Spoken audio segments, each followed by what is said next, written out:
2 Timothy chapter 1, verse 7.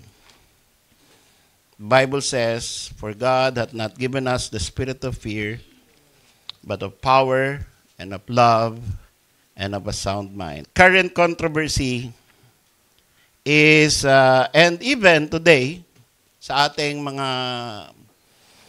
sarili, hindi natin mapigil magsabi ng salitang, depressed ako. So, I'd like to help in this kind of a feeling of depression. Si Spurgeon, let me talk to you about Spurgeon. Sabi rito sa isang account, Spurgeon was a man who loved life, was serious about joy, had a wonderful sense of humor. Nagpapatawa pala si Spurgeon, ano? Hindi ko alam. Ha? Hindi halata, no? Kahit sa preaching niya, magbasa ka, hindi ka matatawa eh. May iyak eh. Oy, pero yun pala, according to his biographer, he had a wonderful sense of humor. Siguro pag nagche-chess, siguro, no? Pag talo na siya, hindi magpapatalo. May mga ganon eh. No? So, kakatawa yun. Tawa kayo. Okay. So, he was intensely Christ-centered in his preaching, but sadly suffered from severe bouts of sickness and depression. So, ito ayon dun sa kanyang biographer. The cause of his depression is not fully known, but personal tragedies, illness, and stress. Pakisara yung pinto, nag-escape yung lamig. Stress certainly contributed to it. Alam niyo yung isa sa mga stress ni Spurgeon? Yung according to the best accounts, ay member sila na yung Metropolitan Tabernacle Pulpit ay member at siya mismo ay member ng Baptist Union of Britain. At yung Baptist Union nag-deteriorate in doctrine. Siya lamang ang kontrapelo. Siya lamang ang lumaban. Nasabi niya, mali yan, hindi tama yan. Huwag kayong maging modernist, huwag kayong mag-compromise. Siguro pati sa music. At dahil doon, yung mga kapwa niya preachers, kinalaban siya. So, nagkaroon siya ng bouts of depression. Kaya maaga pa lang, no, hindi yata siya umabot ng 70. Kailan man namatay si Spurgeon? Pwede bang i-research? Paki-google nga, kailan namatay. Anong age namatay si Spurgeon? Okay? Isa lang. Lahat kayo nag-google na. Ayun. Oh, nga pala. Oh, okay. Pag sinabi kong paki-google, ang official Google natin, si Jerome. Okay. Mabilis yung niya, iPhone. Okay. Okay. So, 50. Ilan? 57. Biro mo. Oh, mas matanda pa si Jojo at saka si Brother June. Happy birthday nga pala, Brad. Ilan taong ka na?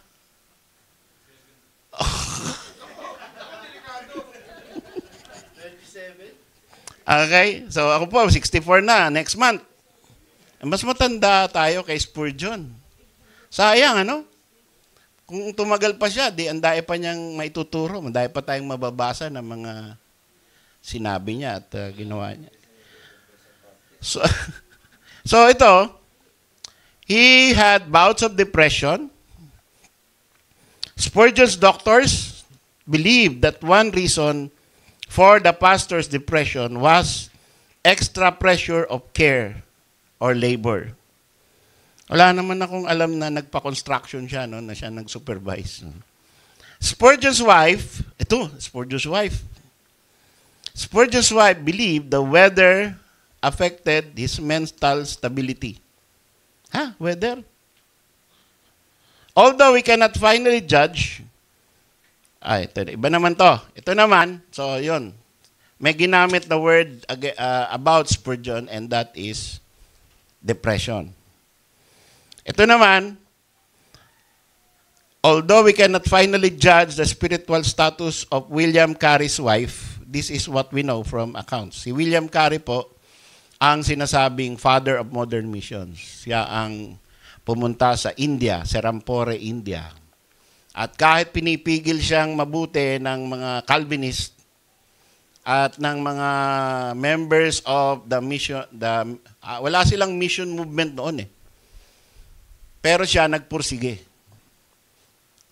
At kahit na maraming ayaw sumuporta sa kanya, nagpursige siya. Kasi nauna na yung mga Methodist sa Serampore, sa India. Nauna na yung mga Armenian. Yung mga sovereign gracers, wala. Kasi niwala sila, masisave yan. Kahit di tayo pumunta dyan, masisave.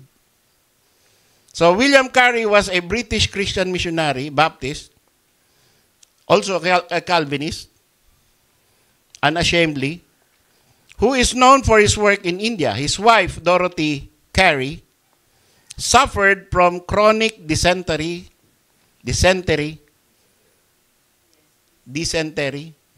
okay, thank you for that correction, and mental illness.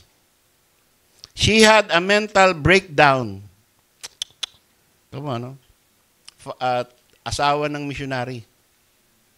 Importante sa atin yung mga asawa ng mga pastor. At saka yung mga asawa ng balak magpastor. At gusto nyong magpastor, kailangan stable mentally. Nakaka-apekto yan sa ministry. So, ito, asawa niya ay magkaroon ng mental breakdown, lost control of her mind. We don't know why Carey didn't seek medical advice. Isipin mo, no? Dahil nasa ministry sila, ayaw niyang umuwi sa Britain. Dun, India, di Indian doctor. Siguro, hindi siya naniniwala sa Indian doctor. So, he did not seek medical advice. Pinabayaan niya lang. Either in India or in England. William Carey himself did not suffer from depression, but he did experience the loss of his wife and 2 children. And that was in the mission field. Tingnan niyo po ito supposed to be the godliest men alive in their time. The scriptural men. Walang ginawa kundi magbasa ng Bible, mag-preach, malaki ang influence. So, sasabihin mo, yung ordinaryong Kristiyano na nakikinig, na hindi masyado sa Bible, na ang tagal na nung campaign, di pa natatapos Genesis hanggang ngayon, no? Ay lalo namang mas madaling maapektuhan. Kung ganito yung mga top, anong tawag natin kay Spurgeon? The Prince of Preachers. William Carey, the father of modern missions. Yung asawa niya, mental breakdown. Si Spurgeon, ang laki ng contribution sa Kingdom of God, binabasa natin at I think, doon ko sa kanya na unang natutunan yung talagang malalim na explanation ng justification by faith sa library ni Pastor Abante Sr. Kasi ang nag-share sa akin, Campus Crusade. Nung nabaptize na ako, punta ako sa library, ang dami Spurgeon books doon. Doon ko nabasa yon. At doon ko naintindihan talaga na justification is not by works, but by faith. See? So, I don't know about you, how Spurgeon contributed.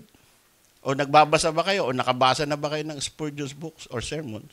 I suggest, mamaya, Subok kayo. Merong Spurgeon.org. Subukan nyo yan. No? Tiis lang kayo sa Old English konti. Pero, let the Spirit speak to you while reading. And of course, William Carey, ang dami nang na-bless sa buhay niya. His persistence. His dedication. Na kahit anong mangyari, hindi, magmi-missionary ako. Nabaliw yung asawa ko, namatay yung anak ko, missionary ako. Pinipigil ako ng pastor, missionary ako. Kailangan marinig yung gospel ng mga heathen. Siguro kung tayo, no, ayaw nyo, pastor, o sige, dito na lang ako sa church. Diba? Special number lang ako, song lead, okay na. Hanggang dumating ang Panginoon. Soul winning, wish program, okay na yan. Ayaw ni pastor eh. Gusto ko sana eh. See? So, sino pa ang, ibigay lang ako ng isang scriptural example. Si Elijah. After fire came down from heaven, at kinonsume yung kanyang sacrifice, at yung priest of Baal ay walang nagawa doon sa kanilang sacrifice, walang lumaglag na apoy. So it was a very significant spiritual success. Walang kung ikaw ang naka-witness nun at ikaw ginamit ng Panginoon, you could say that is a very spiritual high. Napakataas na privilege. Lord, prove yourself. Make fire come down from heaven. Psh! Pati yung kanal, inubos ng apoy. Pero, sa 1 Kings 19, verse 4, nung narinig ni Elijah na siya hinahunting ni Jezebel, he himself went a day's journey into the wilderness. Takbo siya. Nung hinahunting siya, nalaman niya, takbo siya sa wilderness. And came and sat down under a juniper tree. And he requested for himself that he might die. So ngayon, ang tawag dito ng mga psychiatrists ay depressed. Na-depressed si Elijah. Pero sa Bible, wala pong salitang depressed. Depression. Wala po. Hanapin nyo sa King James Bible. Wala. Si Paul, kung meron bang isang tao sa buong New Testament na dapat ay na-depressed, si Paul. No? Laging hinahunting, laging binabato, laging nakakulong. Pati Paul's brethren, nilalabanan siya. China-challenge yung mga pagka-apostol niya. Isipin mo yun. Pagkatapos mo mag-establish ng gawain, i-challenge, pastor ka ba talaga? Di naman ako maniwalang pastor ka. Di ka naman kasama nung 12 eh. Isipin mo yun. Pagkatapos mong i-give up ang life of being a Pharisee na very prestigious, cha-challenge ka ng mga ganun, na tinraining mo mismo sa ministry, nung natuto na, sila pa ang kalaban mo. So, napakasaklap. Pero hindi siya na-depress. Sabi niya, I've kept the faith. I've finished my course. Wala sa bokabularyo ni Paul yung salitang depression. Hindi siya sumuko, hindi siya nag-resign. Sabi niya, this one thing I do, I press toward the mark, forgetting those things which are behind. Ayaw nyo sa akin? Okay lang yan. I press toward the mark for the prize of the high calling of God in Christ Jesus. Yan.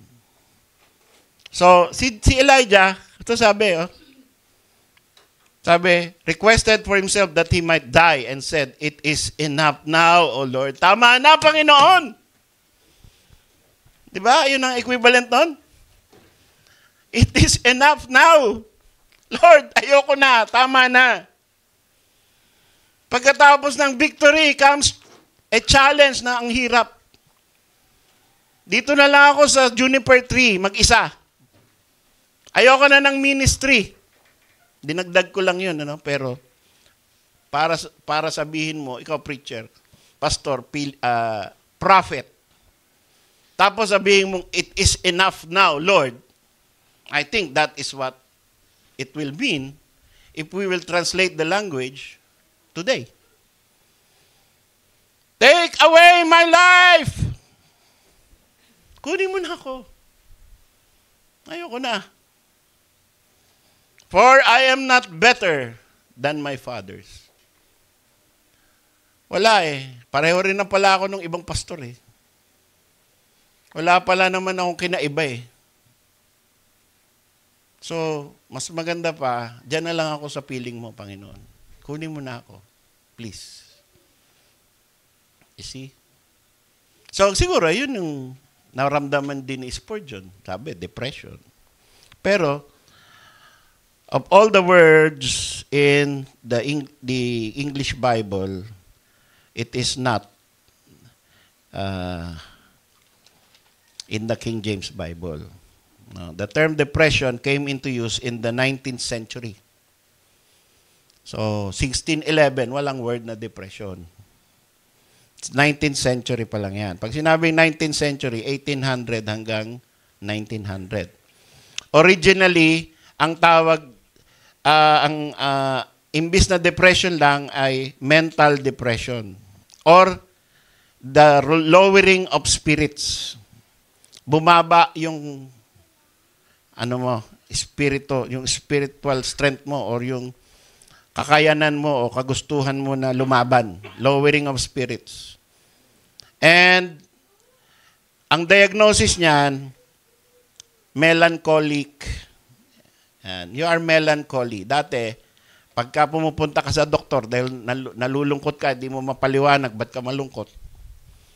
Sasabihin ng doktor, you are suffering from melancholy. Ano yan? Melancholia. Yun, melancholia. At naalala ko tuloy yung yung four temperaments, di ba? Alam niyo yan? Ano nga yan? Choleric. Ano pa isa? Sanguine. Yan. So, yun yung four temperaments na tinuro sa atin ng college. Pero walang, dati yan, pero ngayon, more on depression. Kaya, pati Kristiyano, pati Baptist, pagka medyo malungkot ka, Brad, wag muna tayo mag-usap ha, depressed ako ngayon eh. Napunta na ba yan sa bibig nyo? Lumabas na ba yan sa bibig nyo? Amen! Bihira. Hindi na de-depress si Brother Romel. Fighter. No? Pero sa akin din, hindi ko yata, nabanggit ko na ba sa'yo na nade-depress ako? Hindi. Buti naman. Walang naalala. Pero, di ba, minsan, hindi mo mapigil na masabi, yung iba, depressed ako eh. Pero not to the point na, mag-resign na ako sa ministry. Mag-resign na ako sa ginagawa ko ngayon. Ayoko na. Merong mga ganong iba na sobrang madaling maapektuhan. Kaya sasabihin, ayoko na, resign na ako. Yun. So, this is a word from the psychiatrists, 19th century. This is a secular word. This is not a spiritual word. So, my recommendation is don't use this word. If you are a Christian and you are led of the Spirit, itapon mo yan sa basurahan. Huwag mong gamiting parte ng lingwahe mo yan. Understand it the biblical way. Fear, shame, sorrow, sadness. Yun, nasa Bible. Anger, bitterness, malice, wrath. Use Bible terms. But don't use depression as if meron kang kailangang i-treat. Kasi sa ngayon, ito, clinical depression, otherwise known as major mood disorder. Yan. Alam nyo, yung iba, inimbento na lang ng mga psychiatrist, ADHD. No, dati naman, walang ADHD. Oh. Pero merong ganong behavior sa mga bata. Pero hindi tawag ADHD. Oh, ito naman, disorder, no? Major mood disorder. Moody. Si Moody kaya? Moody. Depression is a mood disorder that causes a persistent feeling of sadness and loss of interest. Yan. Nangyari na ba sa atin yon? Ayaw mo mag-church, hindi ka interesado. No? Ang tawag dito ng mga psychiatrists, depressed ka. Ayaw mo mag-church. Loss of interest. Feeling of sadness. So lahat masaya, ikaw malungkot. At walang makapagpasaya sa'yo. At pati sarili mo, hindi mo maintindihan bakit malungkot ka. Yun. Panay na ang tingin mo, nood mo ng joke sa YouTube, di ka matawa. Sa susunod na hindi kayo matawa, tawagin nyo si... Meron dyan, magaling magpatawa. Makita mo lang mukha niya, matatawa ka na. Okay. Major mood disorder. Solution. You may have trouble doing normal day-to-day activities and sometimes you may feel as if life isn't worth living. Oh, pambihira. So according to this Mayo Clinic website, si Elijah nagkaroon ng depression. Clinical depression. Kasi sabi niya, Lord, take my life. It is enough. I've had it. Yung iba ang tawag na ano nga? I'm fed up. Narinig ba kayong ganon? Don't use that word. Hindi pang Kristiyano yun. Ha? I'm fed up. Yeah, look at the Bible, di ba? When you feel something that you are in a bad mood, look at the Word of God. Gain strength from the Word of God. And when you are with a person na ayaw mo makita, look at the Word of God. Ang sabi ron, forgive, cast out all bitterness and all malice away. Oh. So, magbabago yung tingin mo ron if you are led by the Spirit. But if you continue to be led by the flesh, lalabas sa bibig mo, I'm fed up. Diba? At dalawa lang yan eh. Are you led by the Spirit or are you led by the flesh? And sabi ng scripture, lagi nag-aawa yan, parang aso yan. No? Si Bantay at saka si Puti. Di magkamayaw yan. Sino nananalo? Oh. Ang dapat panalo sa atin is the Spirit. If we are led by the Spirit, we shall not fulfill the lust of the flesh. I'm very happy with people who are going to the next phrase of the verse. You are led by the Spirit. So the Word of God tells us that there are feelings that we will feel, but not necessarily na matawag natin yun na depression at kailangan natin ng chemical solution. Minsan, nauna tuloy yung pharmacy. Instead of going to the Lord, instead of going to counseling, instead of going to the Word of God, instead of praying, you go to mercury drug. Dahil pinrescribe ng doktor, itong iinumin mo tuwing meron kang ganyan. So, yun ang naging alternative ng mga walang Diyos na mga doktor. Tingnan nyo na naramdaman ni David, Psalm 119:80. Sabi niya, "Let my heart be sound in thy statutes."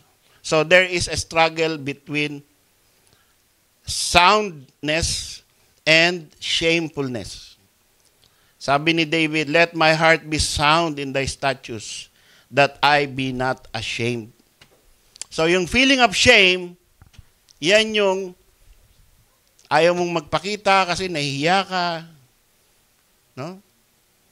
Pero kung ikaw ay sound sa statutes of the Lord,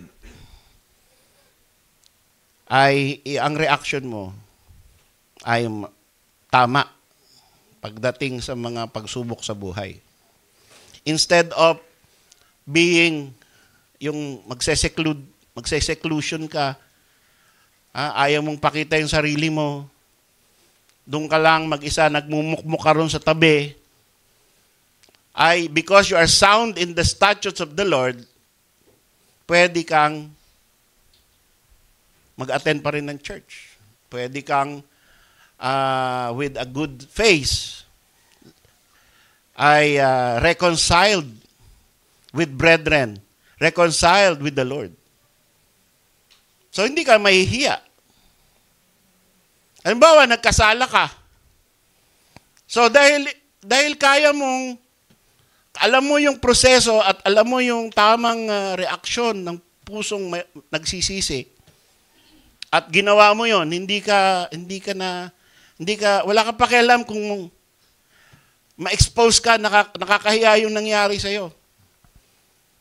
Pero mas gusto mo, meron kayong good relationship lagi ng Panginoon at ng church. Mas desirable sa iyo, mas mataas na value yon. So, gagawa ka ng steps para makapunta doon instead of withdrawing and hiding.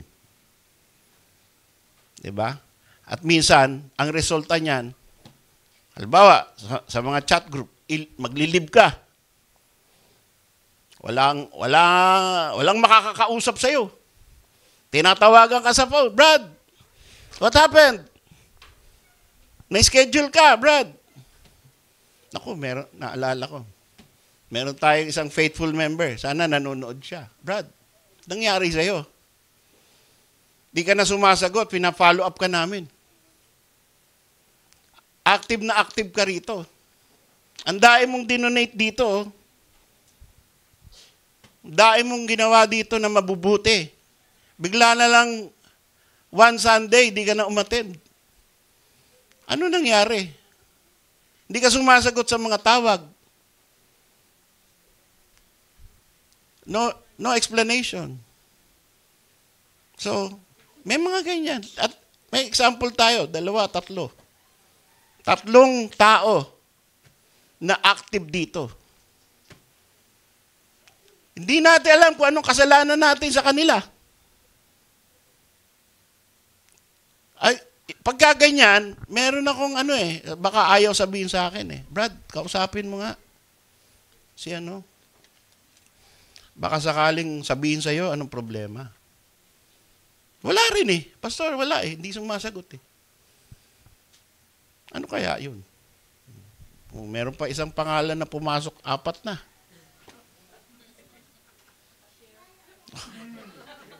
Bira. Ha? So, papailing ka na lang So, sabi ni David, "Let my heart be sound in thy statutes, that I be not ashamed." Nahihiya siguro. Pero ang sabi nung pastor ko dati, mas mahiya ka sa Panginoon kaysa sa mga tao. Nahihiya ka sa amin kaya ayaw mong bumalik. Mahiya ka sa Panginoon, bumalik ka. Kasi, in the end, you will give an account of yourself to God, not to us. We are not the judges. Di ba? Oh, sasabihin mo Pastor, nahiya na ako Ba't ka mahiya sa amin? Ano ba kami? Dito ba may pinahiya tayo dahil may bumalik? Diba? Ngayon ka lang. Bumalik ka pa. Ang dahil assignment sa'yo nabitin. Anong klaseng? Buti pa, huwag ka nang pakita dito. Meron ba tayong Wala, di ba? Welcome. Brad, anong nangyari sa'yo, Brad? Di ba? Pagka may bumalik na ganyan, doon sa 5 na naalala ko, 5 na. Embrace natin, mga kapatid. Pagdungaw dyan sa, doon pala sa gate. Doon pa lang sa malayo, afar off. Bring the fatted calf. And the ring and the robe. For my son was dead. And behold, now he is alive. Ganun. Welcome yan. Diba? Sino ba tayo? Pwede rin nang bumagsak tayo Wala namang, iiyak ako. Wala namang Wala naman tayong pinagmamalaki na mas magaling tayo kaysa sa kanila By grace alone can we stand. So si David, talagang mahal niya ang Panginoon Kaya sabi nga, kahit anong nangyaring kasalanan kay David, ay handa ang Panginoon na bigyan siya ng another chance. Ganun po ang Panginoon natin. Habang buhay ka, babalik ka nang bumabalik sa Kanya, bibigyan ka ng panibagong chance. It's not the end of your life, not the end of your ministry. So, keep on coming back to the Lord. Don't be depressed to the point na ayoko na. Ako na umattend dyan sa inyo. Yan church nyo, inaapi ako. Binubuli ako ng mga ladies dyan. 6 na yun Okay, dumadami Psalm 119, 133, order my steps in thy word, and let not any iniquity have dominion over me. Yun ang prayer ni David, Yun pala dapat ang pagka ikaw ay you're feeling downhearted, yun ang sabihin mo sa Panginoon, Lord, order my steps in thy word. Not in the word of men, not in my own understanding of situation, but in thy word. Yun ang panlaban sa depression na pagkakaintindi natin. And let not any iniquity have dominion over me. Alam niyo ang mangyayari? Pag hindi ka tumakbo sa Panginoon, i-overpower ka ng kalungkutan. Pag hindi mo nilabanan yan, lalamunin ka niyan. Yun ang mangyayari sa'yo. No? Kaya, huwag mong pabayaan, huwag mong payagan yun. Laban! Anong kasunod sa laban? Kala ko laban, Lenny. Okay. So, laban tayo. Let us fight the good fight. Let not any iniquity have dominion over me. Lord, ayoko malayo sa'yo. Ang gandang prayer nun. Ang sarap kaya nung umaawit ka sa Panginoon, wala kang nararamdaman na barrier between you and God. Nothing between my soul and my Savior. Diba? So, let's keep on going back to the Lord. Yun ang paraan upang hindi tayo magkaroon ng feelings of sadness, tearfulness. Minsan, wala kang kausap, wala kang nag-iisip ka lang, biglang tutululuhan mo. Nag-iisip ka lang, what happened? Nangyari na ba sa inyo yan? Nagre-reflect ka lang, what happened? People happenings, events, and then a tear will fall. So that's normal. Pagka merong lumabas na luha, ang dapat i-recall natin, sa Revelation 21 sabi, God shall wipe away all their tears. Oh, karoon ako ng luha. Wow. Thank you, Lord, because someday when I'm with you, you shall wipe it away. Diba? Ang ganda ng attitude mo na ang Panginoon ang final solution and always the only solution. Feeling of sadness, cheerfulness, emptiness, yan daw ang indicators of clinical depression. But for us, it is a normal human reaction to what is happening pagka may malungkot na event. May namatay, nag-break up, naghiwalay, nag-away, natalo, bumagsak sa exam, hindi nakapasa, hindi gumraduate. So maraming mangyayari sa ating ganyan. May sakit, nasa ospital, nasa ICU. Siyempre, meron kang luha. Alam nga namang ang saya-saya mo pa rin. Depressed ka na nun talaga. Nasa ICU yung asawa mo, tapos asaya mo. No? Merong tornilyo. Tawag sa Arabic nun, majnun. Angry outbursts. Irritability, frustration, even over small matters. Loss of interest or pleasure in most of all normal activities. Sleep disturbance. Tiredness or lack of energy. Reduced appetite, weight loss. So, yan mga yan. Ang dami. Ayoko nang basahin. Nade-depress ako. Hindi. Napatawa ko lang kayo. Habang binabasa ko, ang pag-asa ko, lahat tayo ay na-overcome natin ang mga gantong pakiramdam. And that's why I want to preach it because it's normal, it's common, but God is there for us. He will never leave us nor forsake us. We are more than conquerors through Him that loved us. Greater is He that is in you than he that is in the world. Yan lang mga verse na yan ang i-rehearse mo eh. Panalo ka na eh. Sabi ng Panginoon, in the world you shall have tribulation, but be of good cheer. I have overcome the world. Pinapaalala ko lang sa inyo. Talo na si Satanas. Talo na yung kaaway. Talo na ang mundo. Panalo na tayo. Kaya bakit ka babagsak? Bakit ka sasama doon sa mga talunan? Nandito tayo sa winning side. Bakit ka madedepress? Takbo ka lang sa akin pag merong lumalaban sa'yo. Pag may kaaway ka na kala mo, hindi mo kaya. Takbo ka lang sa akin, sabi ng Panginoon. Isipin mo, no? Ang sarap nung gano'n, no? May kuya ka na pwede mong takbuhan. Kuya, inaapi ako. Asan?